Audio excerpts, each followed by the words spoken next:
Lorsque nous parcourons notre pays, nous pouvons découvrir différents paysages. Au bord de l'océan, en montagne,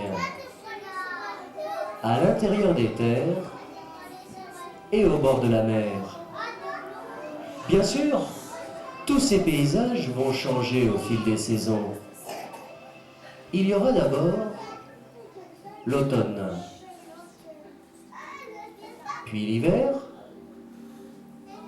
ensuite le printemps et enfin l'été. Ces 4 saisons vont se dérouler sur une année. Une année, c'est le temps qu'il faut à la Terre pour faire le tour du Soleil. Et durant cette ronde qui ne s'arrête jamais, notre pays ne reçoit pas toujours les rayons du Soleil de la même manière. C'est ce qui explique les saisons.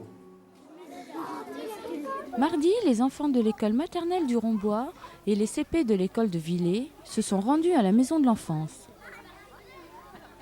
À la demande de l'Office municipal de la culture, M. Jean-Marc Binard, conférencier, animateur et projectionniste, a présenté son nouveau programme maternel intitulé « Petit ourson raconte les saisons ». L'automne, c'est la saison de la pluie. Alors tiens, les moyens. Ce sont les moyens qui sont ici? Oui. Que se passe-t-il en automne dans les arbres? Expliquez-moi.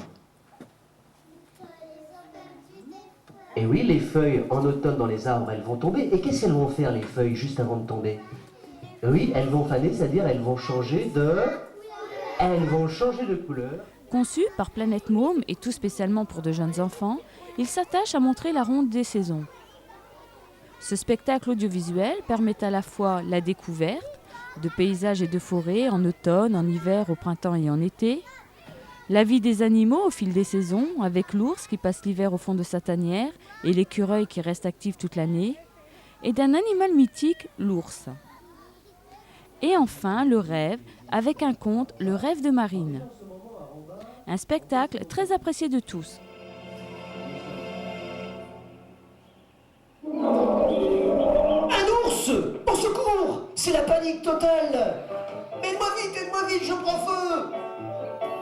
Attends, ne bouge pas! J'arrive!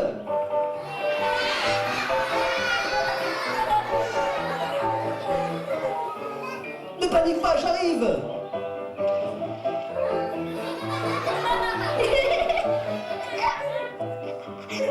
Les bûcherons apeurés s'enfuient, l'un d'eux donne un coup de pied au doudou et l'ours se grogne de colère. Puis, tranquillement, il s'installe à table pour dévorer le repas des bûcherons.